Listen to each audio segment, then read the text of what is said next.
Today I'm going over all my Robinhood portfolio and quest to potentially bring this to $100,000, hopefully in the next 3 to 6 months. Mainly doing option trading. So you see, today was a big day for me. I'm up $4,594 or 10% on my account. Over the past week, I'm up 14% this week, but this month has been hard with the market correction and just learning how to deal with a market correction on an options account. Have half options, half stocks. So I'm down 11,000, but over the year I'm still up, 66.93%. And I don't really know how it calculates that, but over the year it's saying I'm up about 124% since I really started investing in August, and since then I put in about 27,000 or so, and it's turned into 49,000 here in mid-March. So it's not quite doubled, but pretty close. At 54,000, that would be double, and that's about, see, August, September, October, November, December, about a little less than 8 months to get that return. So I don't know what that comes out to percentage, but I'm just gonna kind of go over my account real quick. I'll go down to my long-term options. I have SOS, which I like because it's a Bitcoin play. I'm selling options against it. Palantir, I have two, long-term options against Neo, IPOE, GSAT, CCIV, BNGO, AMD, Cleveland Cliffs, which is a material company, VGAC is a SPAC, Futu is a Chinese Robinhood, Matador is a oil resource company, Venetir is I think it's a materials company, PDAC is another SPAC that's going to merge. I have another called Matador, which is more of my short to medium term play on oil. I have Ford, which is up over 100%. CRNT, FPI, which is Farmland Partners, which I got off a bar chart, which is, I think it's over 100% now. It's a real estate company. DNN, Alto Ingredients. This one took a big hit today when they didn't reach the earning numbers.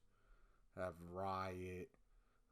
This is kind of confusing. I'll go over this another time, but I was doing option strategies and it kind of spiraled out of control. So I got this sell over here in this bright buy doing diagonal spreads.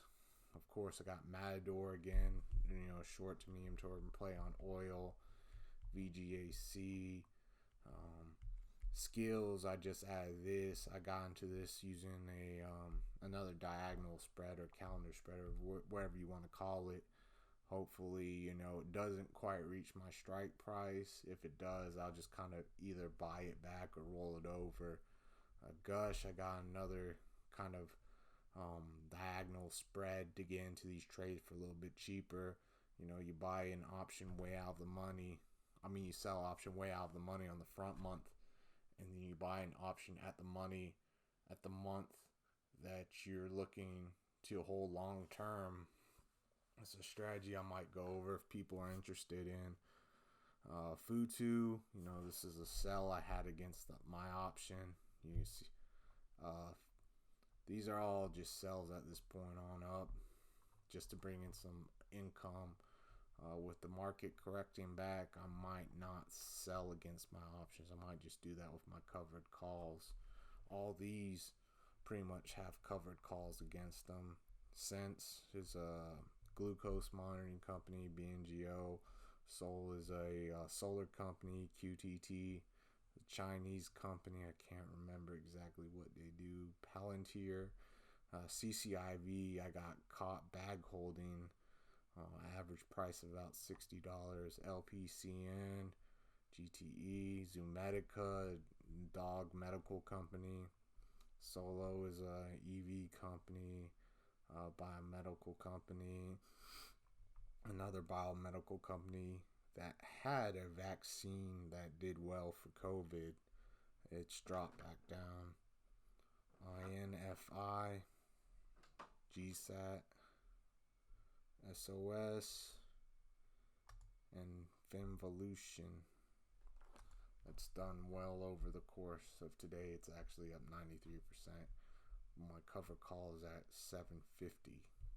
So, all this stuff extra, I might have to sell my option, buy back my option and sell my stock and roll into something else. But yeah, SOS, I've got these calendar spreads because you see my average cost was 193. That's because when I sold these, the front end option cost see where is it 96 cents, and the back end option was, the buy was 297. So over the course of 4 weeks, you could pull in as much premium as your back end option. Of course, you don't want everything that close together, but as a diagonal spread, or as a if you want to call it a calendar spread with a debit spread basically on the front end, yeah, it's pretty appealing if it doesn't lose too much value, or if it doesn't race to the moon too quickly. But as you can see, I just kind of want to get it out there today, March 12th, that I'm at $49,346.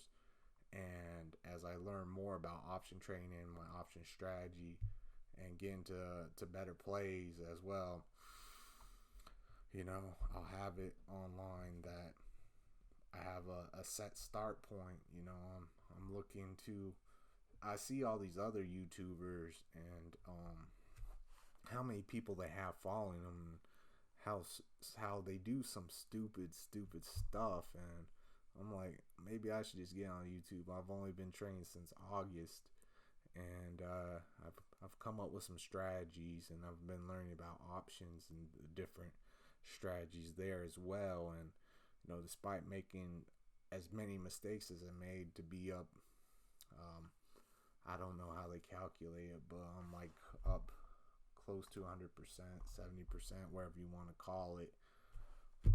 Yeah, I think I could teach this to other people as well, and teach them how I get my picks as well. I mean, if you go on YouTube, you could see what everybody's kind of going towards, and I use some more conservative picks as well. Everyone's saying all these EV plays, but yeah, I kind of got myself a little bit over leveraged on that. When the market correction hit, it hit me pretty well.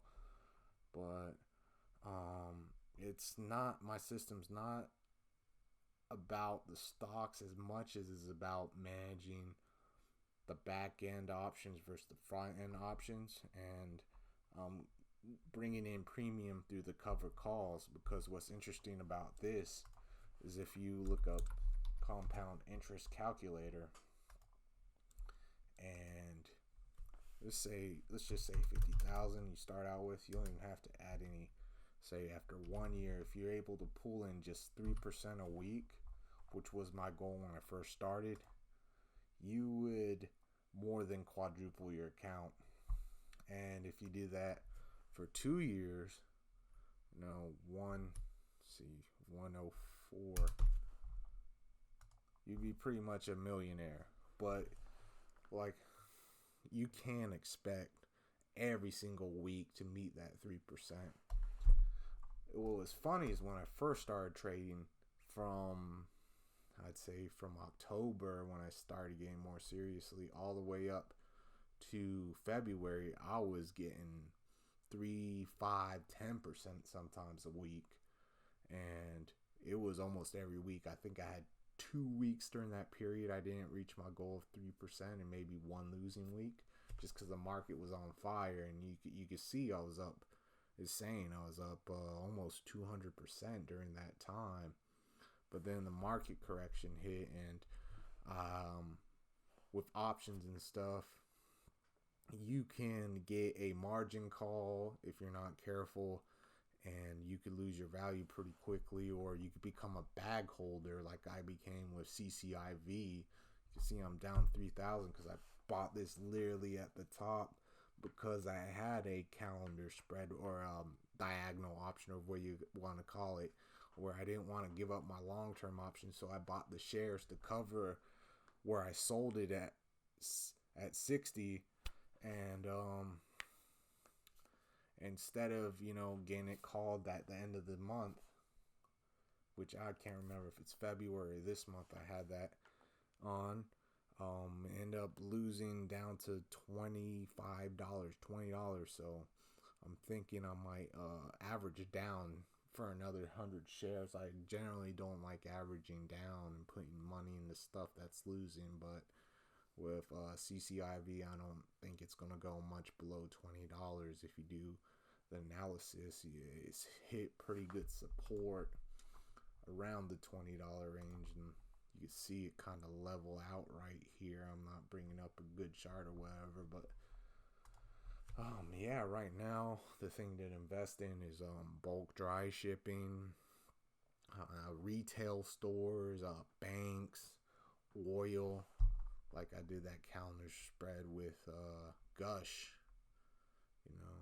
a couple days ago, or Matador Resources, which is really on fire. I've got a couple of tricks to find the best premiums, to find the best performing stocks on bar chart. I'll bring that up later as I get more into this YouTube thing, but I honestly think that I can